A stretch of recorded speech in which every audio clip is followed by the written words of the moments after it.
Guys, welcome back to GCP fast track. आज हम देखने वाले हैं level 3 the arcade crisper lab solutions.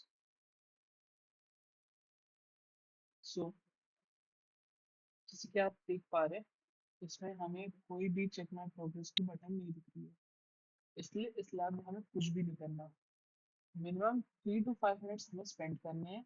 उसके बाद हमें ग्रीन टेक मिल जाएगा। सो मेरे ऑलमोस्ट 5 मिनट्स यहाँ पर स्पेंड होने वाले हैं।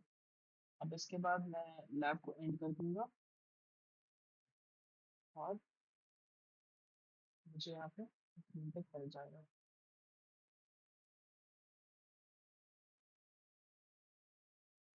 आप देख सकते हैं यहाँ पे green tick नहीं है।